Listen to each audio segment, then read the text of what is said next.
Surf Splendor. So it's more, it's too much for me. Sorry.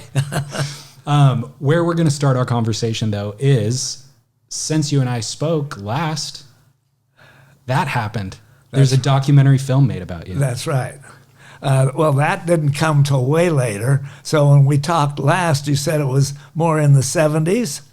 I thought it was. Yeah, like the chronology of your storyline, I think, was in the 70s. Well, that would be when I got sold the store to Gerry Lopez and Jack Shipley and started selling Hobie Cats in Honolulu. So I was still at the store, but they changed the name because I couldn't let them use the Hobie name. So that's where Lightning Bolt first came about. Well, Gerry Lopez and Jack had both worked for me in high school, and were shaping. Shipley was running the store. He was my manager, and Gerry Lopez was shaping boards, but he didn't have the Lightning Bolt name. But when they had to get a name for the store, then they came up with Lightning Bolt. So that's how that all happened in the previous Hobie store, 1475 Kapi'olani Boulevard, Honolulu. So Gerry was shaping Hobies under the Hobie label when you were running it? No, not the Hobie label. Okay. I had a shaping shack over on 𝐃𝐿𝐿, and Randy Rarick and Gerry Lopez. I'm trying to think of all the guys. They were all in the same class in high school. So they were hanging out at the Hobie shop, and then they would shape boards just under anybody's label. They were just learning. You know, it was a learning curve at that time. But by the time they took over the Hobie shop, and that was, I think, 1970, maybe 69, but 70, I think. And so there was a multiple shapers that shaped under the Lightning Bolt name. It wasn't just Gerry. I mean, he started it, and then a whole bunch of the young shapers kind of gravitated to that because that was that experimental dropping in shape and size of the surfboards. We were all riding longboards, and Gerry started getting them smaller and smaller. So that was that whole new direction. What was the reason behind selling Hobie or leaving the Hobie stores? Well, Hobie came out with a Hobie Catamaran in 1968, and he brought two of them to Honolulu, numbers 7 and 11, flew them over, and I said, Hobie, I've never sailed before. But in those days, you'd land at the Honolulu airport, and where the old Pan Am planes used to land in the water, clippers, and then they would taxi on a ramp up to the landing strip, was right in the water. And so the plane that Hobie flew over on, he had the two Hobie Cats. We offloaded them on the airstrip, and we built them, put them right together there at the old Pan Am launching ramp, and sailed them from the Honolulu airport to the outrigger. I must have flipped it over, 10 times. I'd never sailed before, and I'd been surfing all my life, and Hobie said, oh, it's easy. And it was after I got the hang of it, but, reading the wind and getting too much air in the sail, because it blows pretty good in Honolulu. Yeah. So by the time we got to the outrigger, I was sailing pretty good. That's hilarious. So was he hoping that you would sell those for you? Well, we couldn't sell them there wasn't room, and the ceiling wasn't high enough, and all had to put a mast up. So, we talked about it, and I said, well, I can just sell them off the beach at the Outrigger Canoe Club. And so what I did is, this is the new outrigger, not the original one that was down in 𝐒𝐿𝐿. Well, it's still in 𝐒𝐿𝐿, but closer to Diamond Head, where it is today. And there's a little cove there. And so I got a couple other guys that had Cats over there. And so we made, the water was only like 8 or 10 feet deep, and we laid cables in the bedrock right there in front of the outrigger, and we moored all these Well, originally there was 4 or 5 Cats, and then the 2 Hobie Cats that he brought over, we moored them right there, fore and aft line, so they didn't move around much. And I ended up putting probably 100 Hobie Cats in front of the Outrigger Canoe Club, and it made it great because everybody in the Outrigger wanted one, and they were right in front. Then you didn't have to have a big launching ramp or anything, and away you went. Can you explain what the innovation was of the Hobie Cat? Well, absolutely. Carter Pyle invented, a good friend of ours, Hobie's and mine. I lived with him in Hawaii, the first trip I was over there. And he was a real creative guy also, and invented the Cat. It was a catamaran with symmetrical hulls and dagger boards, and then a solid wing. So the Cat was really heavy. I mean, it must have weighed, I don't know, 1,500 pounds or so. And one person couldn't drag it up on the beach. And so you had to kind of sail it out of a harbor or a clubhouse of some kind of a sailing club where you're in deeper water, because the dagger boards had to be pretty deep to drive it to windward, and Hobie wanted to make it so you didn't have to belong to a yacht club. You didn't have to wear a coat and tie. You didn't have to pay money. You wanted it for the average surfer dude that just on a windy day you couldn't surf, go take your Hobie Cat out. So you could pull it off the beach at Beach Road in Dana Point or Laguna, the main beach. We sailed off the main beach in Laguna, races down there.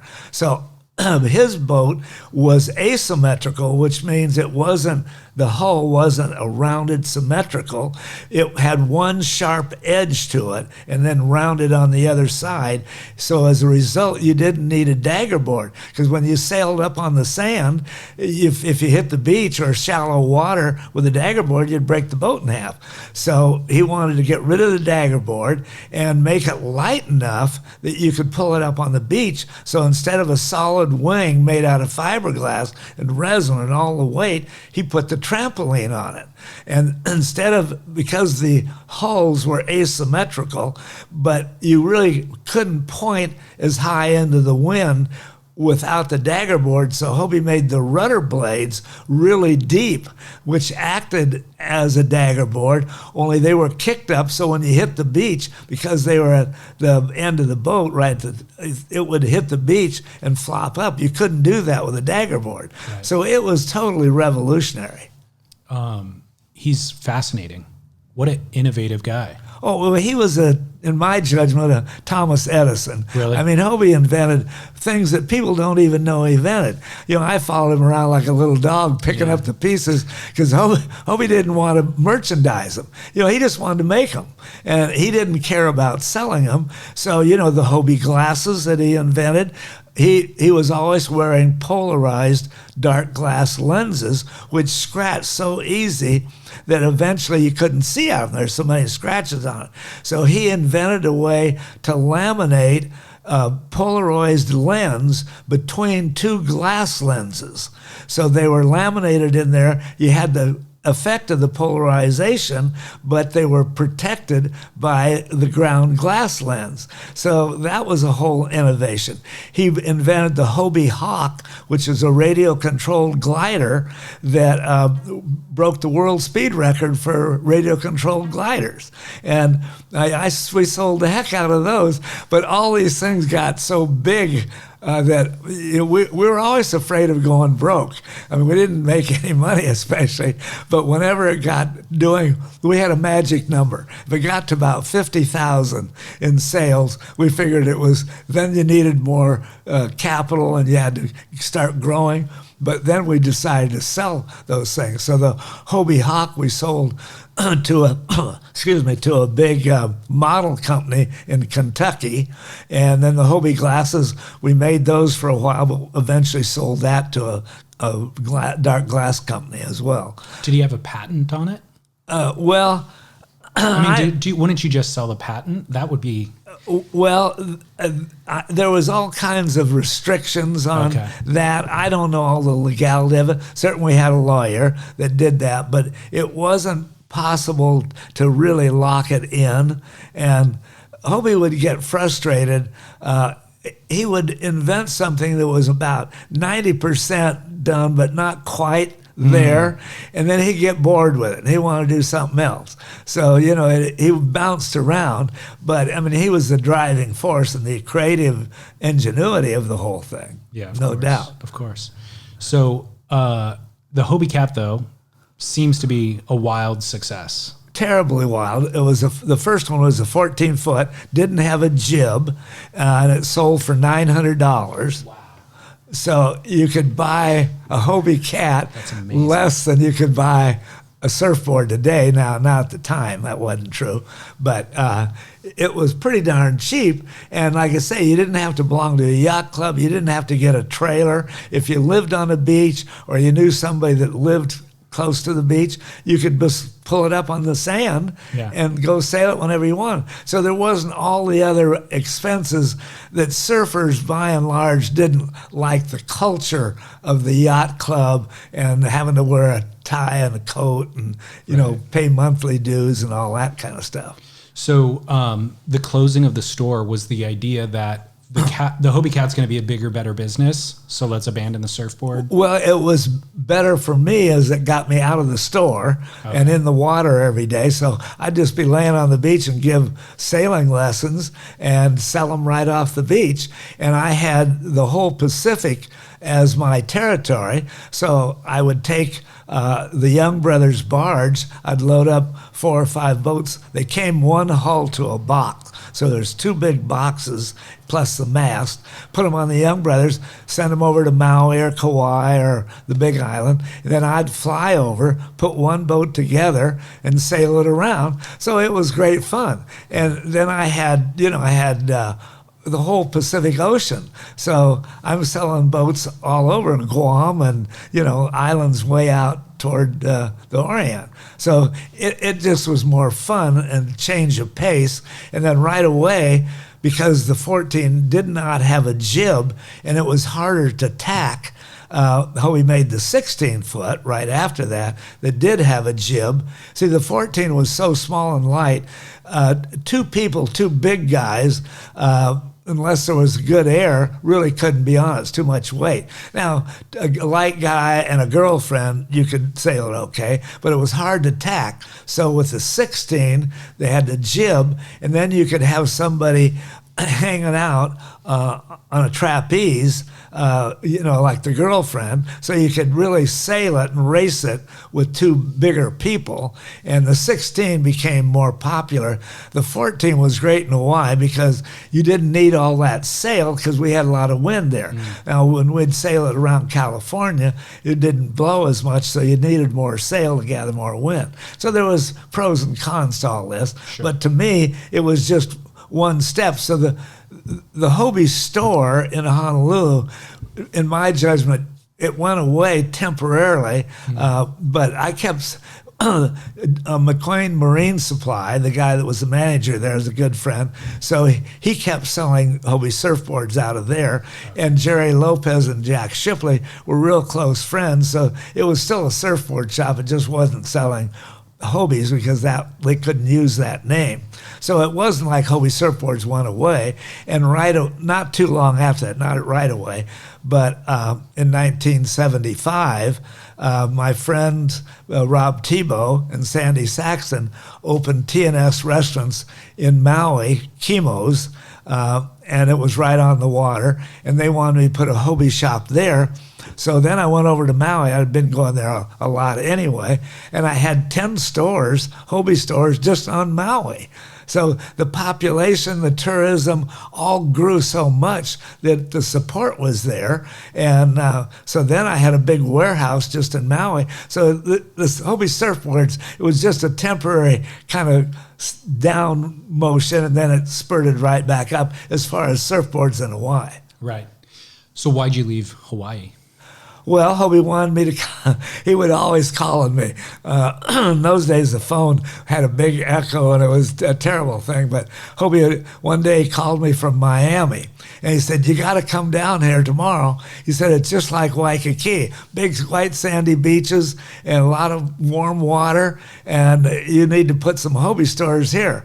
So the next day, I flew. I did flew to Miami, and then we drove up the coast, and I opened Hobie stores in Jacksonville, Daytona, and Miami on the East Coast. But I soon discovered, I was such an amateur at all this. I'd never had any training or input from anybody. And the Hobie store in Honolulu was a giant success, partly because there was no other buddy making surfboards. There were guys making them. Joe Kitchens and George Downing both made them, but you had to come to them, you had to pay them, and they couldn't get the materials. This is when they were all made out of balsa wood, and fiberglass was still hard to get from the mainland. So it took, a couple of months to have a guy build a surfboard. It wasn't a store. He was doing it in his dad's garage or somewhere, and that was the early days of surfing. So the Hobie store was actually the first ever retail store of just surfboards. We didn't make them in Honolulu, but I had 50 or 60 boards in the room where you could walk in off the airplane flying over from California and going to be there for a week, buy a new board, and be in the water in a couple hours. Yeah. And then I promised to buy them back. So a week later, they buy a new board for, let's say, $150, and a week later they'd bring it back on their way to the airport, and I'd buy it back for maybe $75, depending on the condition, and resell it as a used board. So it just, rejuvenated itself. Yeah. And as more tourism and surfing became more popular in the mid 60s, other guys, then I opened, and I don't know if I've even told you all this, David, but what happened, it was during the 𝐃𝐤𝐜 contest, and I had the Hobie stores, and Don Hansen and Greg Knoll and Dewey Weber were all good friends of mine, and they had heard about this first retail store because the shops they had in California, they were just making them in a garage and selling them like Hobie was in Dana Point. It wasn't a real retail store, but the Honolulu store was. So they came over from the 𝐃𝐤𝐜 contest, all wanted to see it, and we're all good friends. So after the contest, every one of them, Yater, Hansen, Hap Jacobs, Bing, Copeland, all of them said, "Dick, you got to sell our boards." Because in those days, the Hawaiians had a bad reputation. If you sent them a board to sell, they're just going to keep it, and they never send you the money. And so they were afraid to get somebody they didn't know to be an agent for them. And I said, "Oh, I can't be your agent. We don't have enough room in the Hobie store." So they went home. They were there for 10 days or so. And I talked to enough of them. So as soon as they went home, I got on the airplane and flew back over here. And I rented a Volkswagen Bug, and I drove from San Diego to Santa Barbara and saw every one of those surfboard makers at the time. And I'd already checked. The Ala Moana shopping center was kind of a square, and the Hobie shop on Kapilani was on one side of the square. Down a block, the cross street that made the square was 𝐃𝐤𝐿𝐤. And I rented a building of 508 𝐃𝐤𝐿𝐤.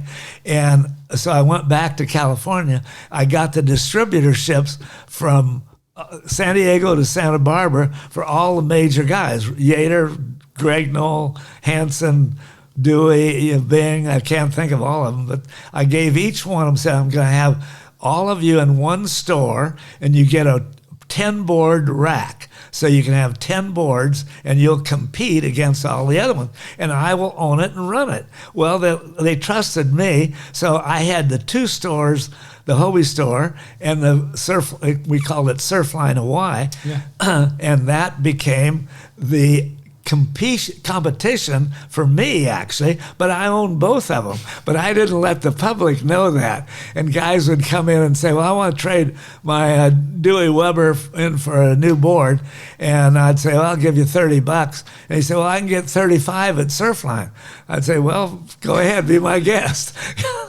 So I own both of them, but the public at large didn't know that because I had Dave Rockland became my partner. Well, not a partner. I owned it, but he ran it.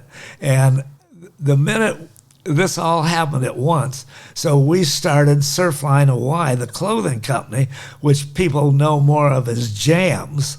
And so Dave and he worked for the government at Pearl Harbor as a civilian. And after work, he'd get off at 4:30, come by the Hobie store. If the surf was good, I'd close the Hobie store by 4:30 or 5. The day was kind of over anyway. And we'd go surf for a couple hours. And then I'd go home with him. And he was married to a Hawaiian gal named 𝐃𝐤𝐜𝐤. And she was Rabbit 𝐃𝐚𝐳's first wife. And she had 2 daughters from Rabbit, divorced Rabbit, and married Dave, and then had 3 kids from Dave. And so she was raising the kids, so we'd come over after being all wet for dinner on a table about this size, and she had a little sewing machine, kind of where you're sitting, and Dave and I would be here talking about surf and stuff, and she was sewing stuff. And so Dave would we'd come home and my trunks were still wet and didn't have dry ones with me, but Dave would go in the bedroom and he took a pair of old plaid pajamas and he'd cut the legs off. So they were like Bermuda shorts, but they were old pajamas with just a tie front. And so he was sitting in those and he said, "Canoeing, these are made out of flannel and they're too warm for Hawaii."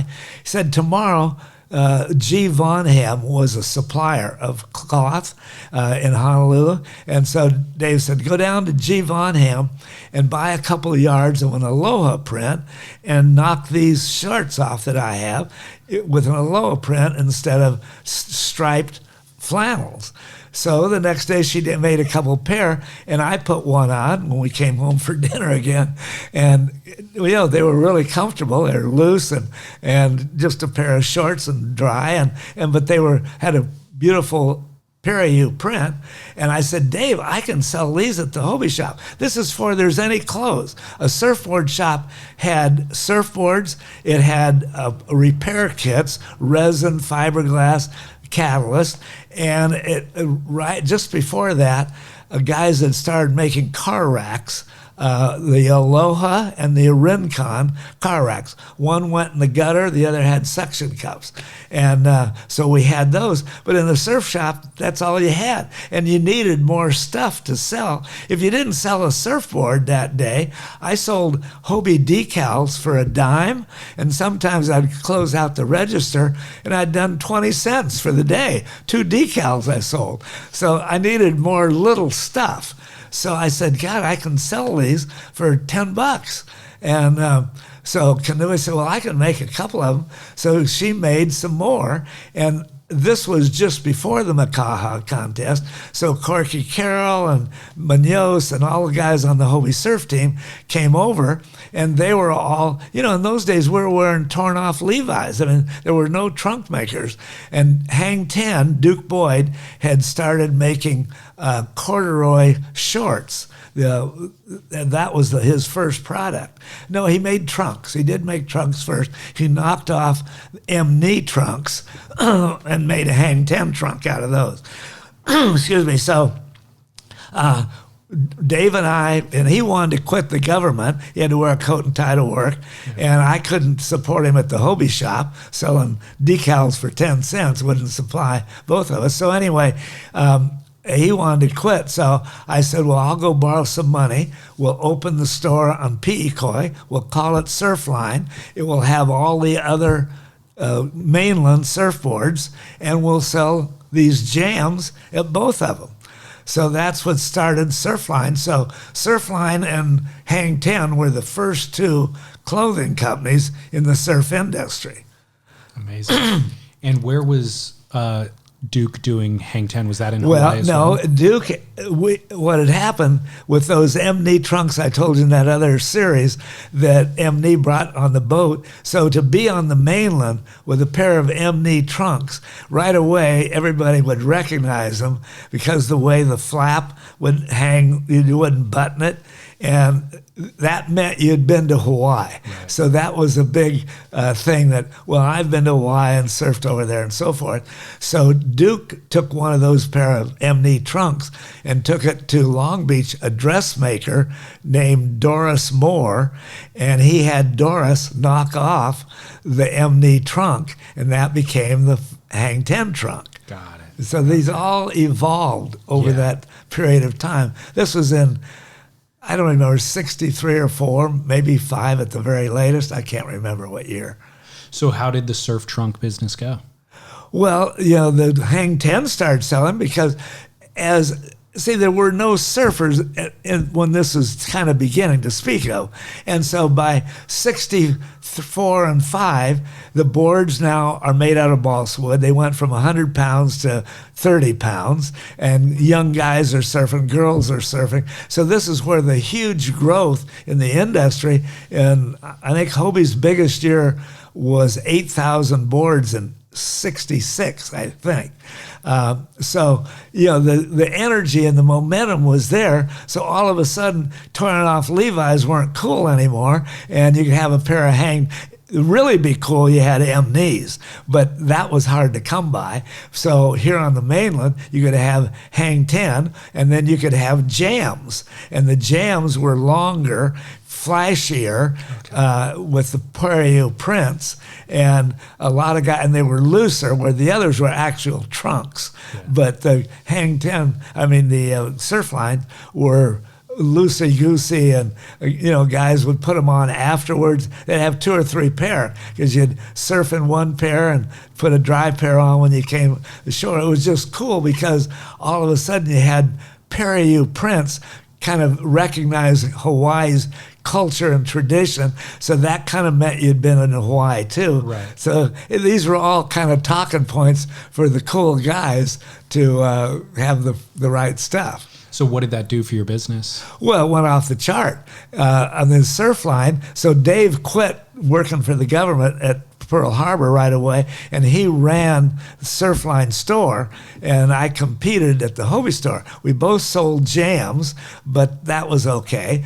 And then he had all the other makes of surfboards, but right away the clothing became really important, and Dave was like Hobie in that sense. He was real creative, and so the jams were one thing, but right away he wanted to do shirts, Aloha shirts, and he was the first one to turn them inside out, so the reverse print was a little duller, a little more subtle, but that was the cool thing. You'd have the jams with the bright side out, and then you could have a different floral print shirt, but with the reverse print. And so we had to come over. We couldn't make them fast enough, and then the freight was a problem in Hawaii.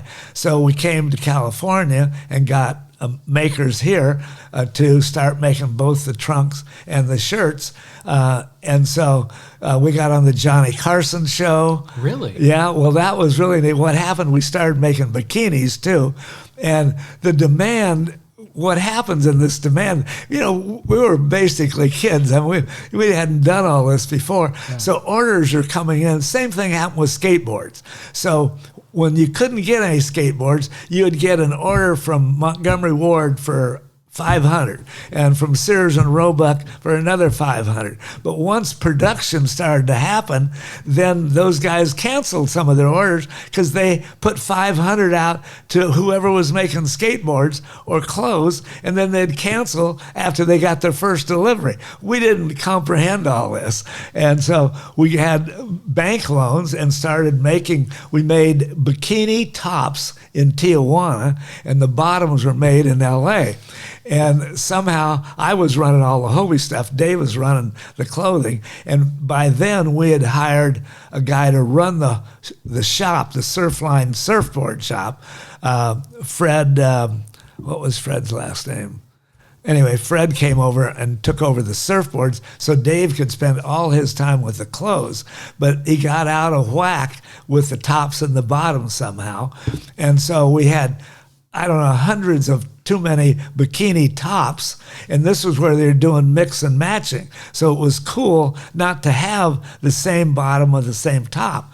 And so we got way out of whack. And so Dave, who's a great ploy on his thing, he sent like 500 bikini tops, not the bottoms, in a great big box to Johnny Carson.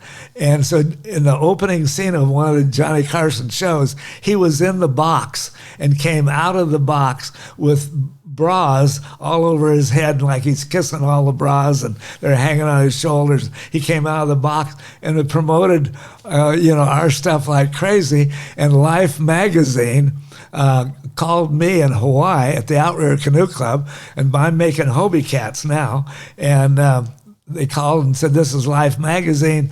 We want to do a big spread on Surfline Hawaii."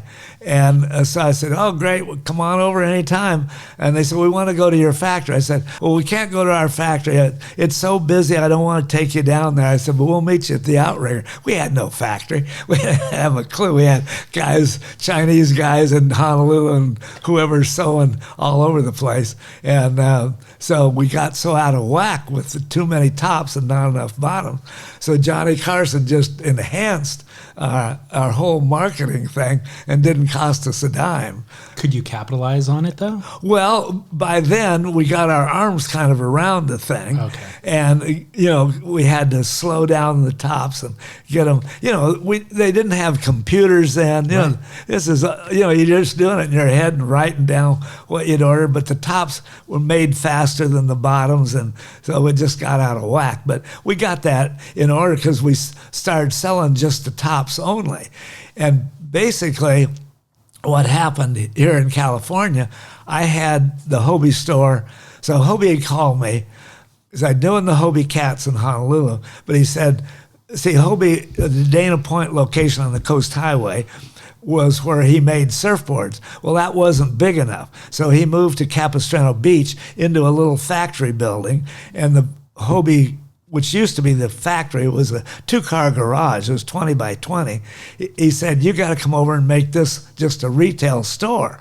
So I came over here. By then, I was married to Shirley, my wife, and she was playing volleyball at the main beach with Nancy Creed, Pat Stubbs, and Pat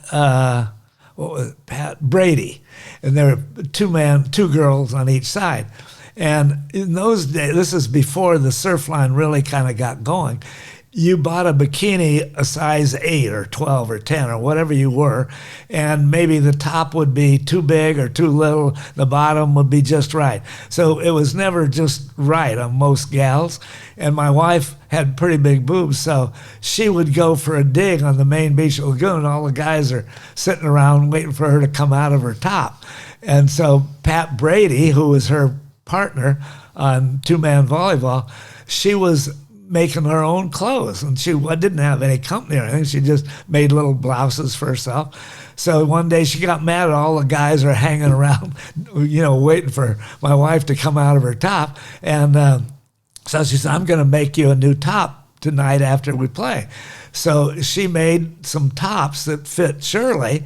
And a couple of days later, they fit real good, and she had a different bottom than the top because Pat just made the tops. So they came to the Hobie shop in Dana Point. And in those days, you got to realize how different it was. You had surfboards, and by then you had racks and repair kits, and you had some hang 10 trunks or some jam trunks. But I'm talking about a rack of them. You didn't have the whole store filled with clothes. There was no wetsuits then to speak of. And so Pat Brady and my wife came down with about 6 tops and said, "You should put this in the Hobie shop." I said, "Women's stuff in the Hobie shop? Are you kidding? No chance." And they kept ragging on me. A couple of days went by, and my wife's bugging me. She said, "Just put them in there." I said, "Okay, I'll take 6 tops. I'm not going to pay you for them till they sell."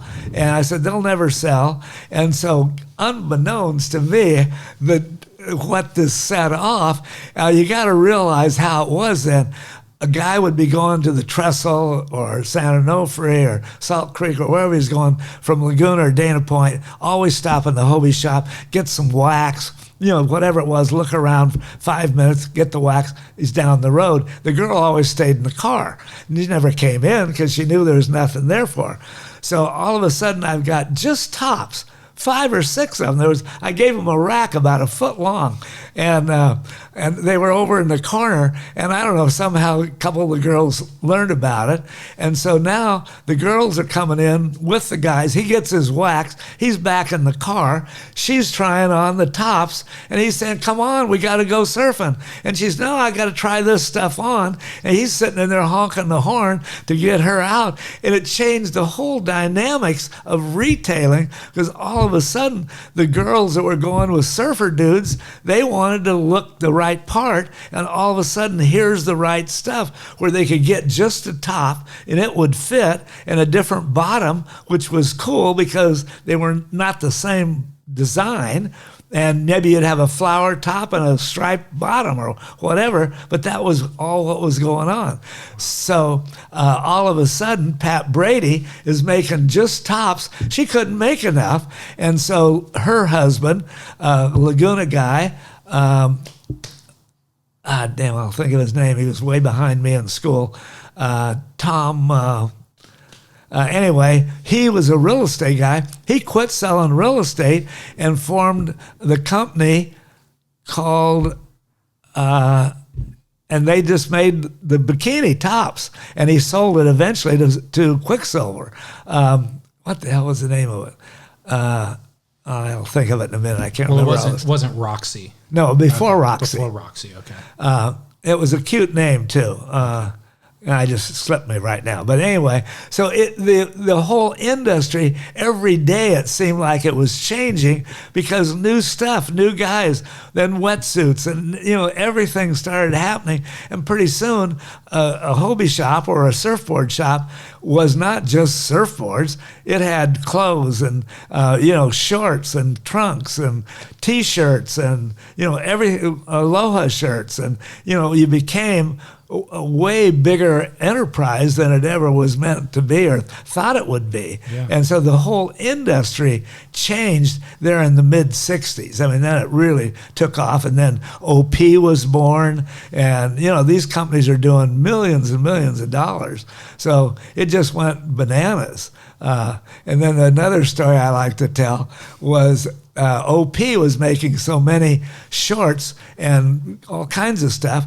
They had, you get out of whack because you get your orders from a store and you have a size scale. So maybe, be 2, 4, 4, 2, which would mean 2 smalls, 4 large, 4 extra large, and then double X or whatever it might be.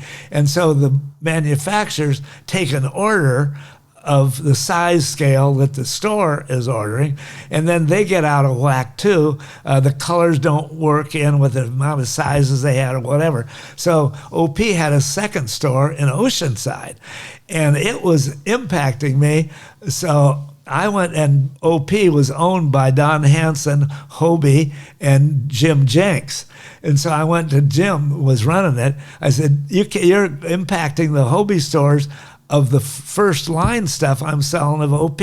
So now guys are going, so I said, I'll buy all your seconds. So I kept the store in Oceanside, and I called it the team deal because all the team riders on the Hobie team, surf team, they all got a discount. So they'd all come in the Hobie stores by then in Honolulu and Maui and Dana Point, and I'd opened other ones, Laguna. They'd say, I want the team deal. I'm a team rider. So they got a 20% discount. So I started calling these stores the team deal. So then the team guys had to get, instead of getting them discounted at the Hobie stores, they'd go to the team deal stores and buy everything they wanted at a half price. Gotcha. And so then my best friend, Bill Blackburn, who helped me start Surfline Hawaii years later, or Surfing Heritage, he came by one day because his dad had a shop in Oceanside, a tool shop. And he came by in his Volkswagen. I'm out sweeping in front of the Dana Point store, and he comes by, and of course there wasn't the traffic on PCH like there is now. And he's leaning out, he had an old Volkswagen bus, and he's holding up some OP shorts and giving me the finger, and he said, I can buy all the stuff I need at the discount store in Oceanside. And I gave him the finger back, and I said, yeah, I own that too. So we had a good time with all that. So it's kind of interesting how you keep saying, I didn't have any experience, I was just a kid, or we were always afraid of going broke. But at the same time, you've made some really savvy business moves. Well, when you get smarter, when you get burned a couple times, small burns. But the one thing that was steady was Hobie surfboards. So Hobie surfboards, we incorporated that, and we didn't want to impact that because that had longevity. By then, it had been in business for 10 or 15 years. So the other companies, so like the dark glasses I mentioned, or the Hobie Hawk, those I formed a separate corporation for those. So we didn't use the credit of Hobie surfboards. And that's when it got to be about $50,000 in sales. We'd have to borrow more money to produce more. Yeah. And we were afraid we might go broke in one of those, but it wouldn't impact Hobie surfboards. Right. So, it was all kind of learning as you go kind of thing. Well, even though if Hobie surfboards is the golden ticket, right, the golden goose or whatever, opening Surfline Hawaii seems like a direct conflict of interest. Well, it was, and I told Hobie I was going to do it, and he said, well, no problem. You're just going to compete with them because they're coming anyway. So you might as well own both. Own them both, yeah, as to have them owned by somebody else. And over a period of time, 𝐃𝐤𝐿 took his brand and opened a separate store in Honolulu. And I'm trying to think who else did. Dick Brewer did. Brewer worked for me, and he made Hobie surfboards in the North Shore, made with a logo that said, instead of Dana Point, said Honolulu, Hawaii. Okay. So all the boards that Brewer made had a different logo on them, and he got paid for those. So, the industry started changing, and you had to kind of change with it. You couldn't be too set in your ways. Yeah. But, we competed easily. See, part of the thing, too, was how Hobie could compete easier when he made the foam blanks. Maybe we hadn't talked about this, but that was in 1958. So in 58, balsa wood was running out. The industry was growing, and balsa wood's only grown in Bolivia, and it would come to lumber yards, and we used to go up and buy 2 or 3 sticks of balsa wood. Well, pretty soon it comes tied together with big tin strips on it. We'd buy the whole bunch, and they couldn't import it enough. There wasn't enough balsa wood trees to make the lumber out of, and so Hobie and 𝐿𝐵 and all the other guys were competing to get more balsa wood, and it got worse because they were cutting the trees down too early. It wasn't as fine grained, and so Hobie started working on, we need another product to make surfboards. Every year the demand doubled. It just kept ramping up. And so Hobie started working on foam, and he bought a chemistry set and actually lived on just down the street, one block, Pearl Street. He had 2 kids, and he lived on one side of Pearl Street, and my dad lived on the other side, which has got a little higher on it. So from my dad's house, we were directly across the street from Hobie's house. I'd come over to my dad's. I had an apartment on Brook Street, but I'd come over for dinner trying to get a free meal every now and then. I could look right out of my dad's living room and see Hobie in his living room with his chemistry set. After dinner, he's making foam and trying to make it. And we had styrofoam, but styrofoam was soft, and it had big cells, and it was so soft you couldn't work with a tool. It would tear it instead of cut it. And so Hobie's whole thing was to make the cell structure smaller and harder, firmer. And so he bought a case of ice cream little quart containers made out of cardboard, normal ones. They still use stuff like that. And every night he would use different chemicals or different degrees of the amount of the chemicals, put them in this ice cream thing, and then he'd write on it the date and the components. And the next morning, he'd take it down to the Hobie. By then, it was still on the Coast Highway.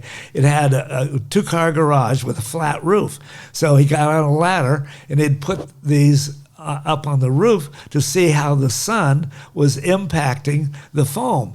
And so I used to go up with him. He had a clipboard, and by then, there's whole flat roof, had hundreds of cups, and some would turn black, some had gotten hard as a rock, some you could put your finger right through, all different degrees. And Hobie would look at them, how many days they'd been in the sun, and he'd write stuff down, and then kind of zeroed in on the components that made the better foam. So finally, he got it down pretty much perfected, but and he built molds. He built 2 molds made out of cement and iron. They were so heavy, the lid of the mold, you couldn't lift it up, solid cement. So he had to have a block and tackle and pull the lid up. And Grubby was working for Hobie then, and I was Hobie's good friend and had patched surfboards for him. So we had this garage that Hobie rented in Laguna Canyon, and we called that the Skunk Works. And nobody knew where it was or what it was except Hobie, Grubby, and myself. And so this was in 1957 and 8. And in 1958, I left for Africa. But before leaving, I had to get a bunch of shots to go to different countries. I had to go to LA on Wednesday. They didn't have the serum there. They had to get it. So to go to India, you had to get a shot of bubonic plague or something. And you couldn't do it around here. You had to go to LA. They had to order the serum. So I had to get an appointment.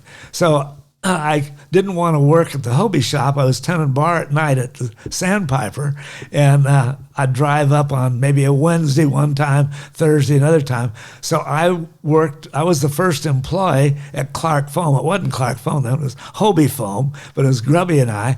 And so one day, finally, and this is what I'm getting at about where Hobie had more margin. So Hobie, he got mad because he was trying to sell the blanks that he was making to Velzy, and Velzy put ads in the Surfer magazine and bad-mouthed them. They're, foxy flyers, they're blowing up in the sun, don't get a foam board, stay with balsa and all this stuff. And Hobie got really disappointed and hurt kind of because they weren't doing all that, but Velzy made it seem like they were terrible.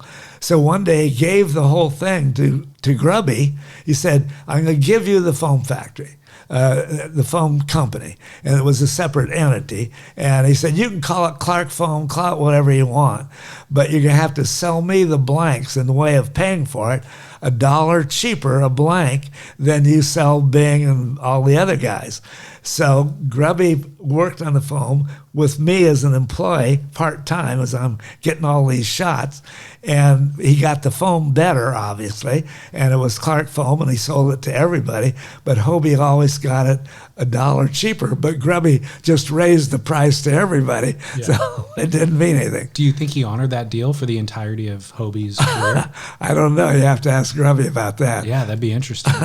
But anyway, Hobie had $1 a blank. That's so funny. Cheaper. So back to, I wanted to continue with that Jam storyline as well. How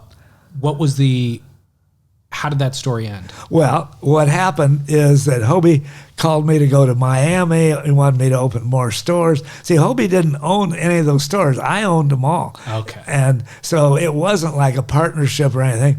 My deal was, Hobie used to say, he said it 1,000 times to me, if it's good for you, it'll be good for me, because I was buying his products. And so he didn't need to give me kind of a lease or have a license agreement or any of that. So he sold me boards at wholesale, and I sold them at retail. And I only made $10 a board. It was hard to accumulate any money on a surfboard. And that's why I needed the clothes and the racks and all the other stuff to pay the rent and pay employees and, the cost of operation. So I'm learning all this as I go along, and we're making the clothes, and Dave Rockland is really running it, and he's creating new designs and long pants, short pants, all kinds of stuff.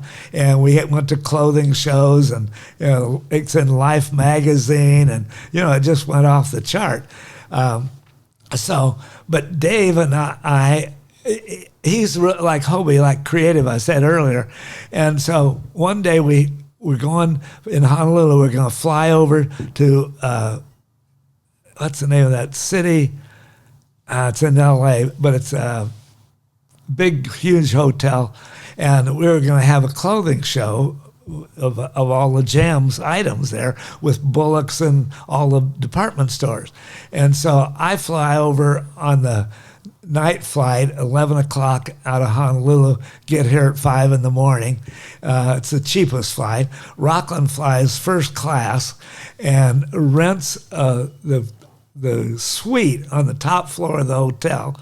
And we're up there, and I'm sleeping down at 𝐒𝐿's on the floor in my sleeping bag or something. I mean, I was worried about the money thing because that's what I was involved in.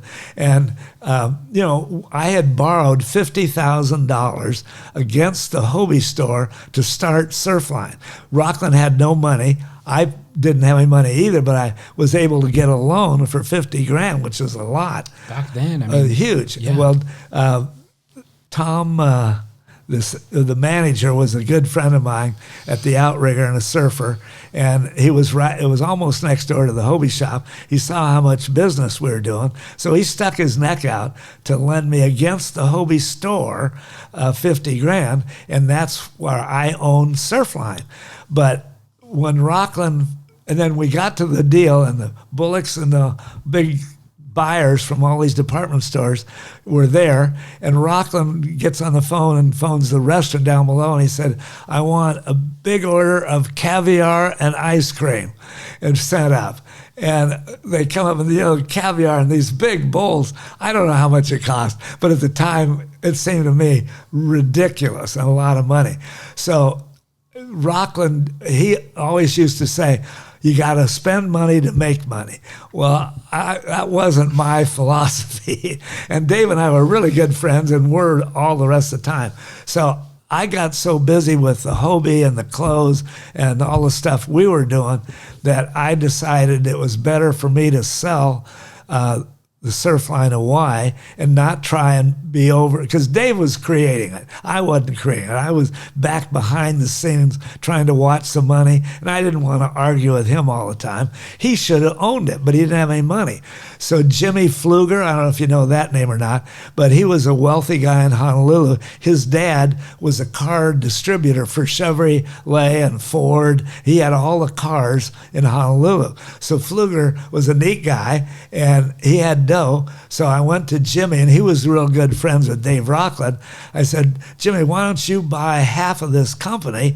And you and Dave are good partners, friends. And so he gave me $50,000 for half. So I had put up the $50,000. So now I got my whole nut back. I paid off the loan, but I still owned half.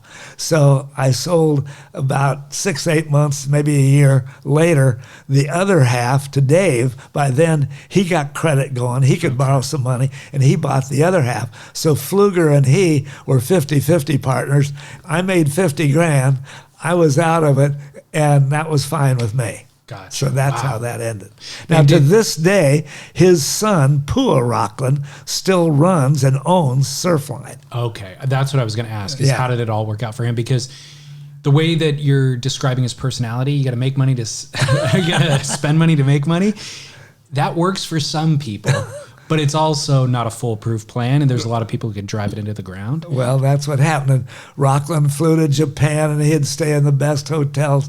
But he did okay, but it never made any money. He spent the profit that it was making on trips and other things, whatever they were, and it just wasn't my way. I'm more conservative. I want to get my arms around everything. I want to, if it says we made 50 grand that year in the company, I want to see the 50 grand. I don't want it in so-called paper assets and stuff.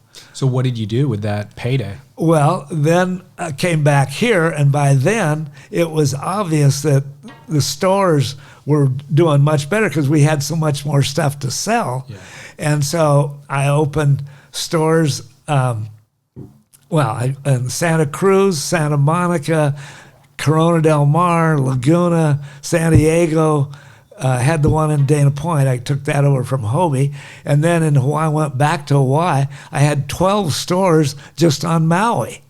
And what happens when you had 3 stores in Laguna, but not Hobie stores. What I discovered was that when you do a good job and you're making money, other landowners, real estate guys, they want their empty stores, or a store that's going to become empty for whatever reason, they want to get the best tenant in there. So I got offers all the time for, well, this store is going to be vacant in 3 months. Do you want a lease on, so I was on Forest Avenue in Laguna, and you know where Ricky's Crazy Shirts is right next? Yeah. Well, that store came up, and it was owned by Jules Marine, a friend of mine. He said, "You're doing a great job at Hobie's. How about doing a store on the Coast Highway? It won't get quite the same, awareness and public visibility." So I said, "Yeah, but I didn't call it a Hobie store. I call it the Laguna Beach Club." And so I would change the mix of clothing a little bit and open different stores. So in Maui, on Front Street, I had 4 stores on Front Street. The one Hobie store, and I had a bikini factory and other stores that complemented the Hobies. We ordered some of the same stuff, and what I learned when I opened the stores in Florida, they were successful, but I'm living in Hawaii. By the time I flew from Honolulu to Jacksonville or Daytona, it cost $500 or whatever. You rent a car, stay in a motel. All the profit went away. So having the advantage of having the stores on the same town or even the same block just made your overhead so much cheaper. And that's what I discovered in Maui, that there are so many tourists there and people all up and down the street that I could have 4 stores. I could then have a warehouse that could supply all 4 of those stores right on Front Street. And then I opened them in other towns, further up the coast and all over. So I had one at the Cannery, one on Front Street, one in Poipu, just wherever there were hotels and the need for ones. So after you got out of Surfline Hawaii, did you own any of the clothing brands or factories that were supplying your stores, or were you just relying on suppliers? Well, what happened with OP, Don Hansen, actually Jim Jenks worked for Don Hansen as a salesman, and he saw the need for these other products. So he started taking the Aloha racks, and I don't forget what other repair kits or whatever, and going up and down Southern California, selling them to other stores, and he'd make a little sales profit on doing that. Well, when OP came along, Jenks was the one that really said, we got to make some corduroy walk shorts.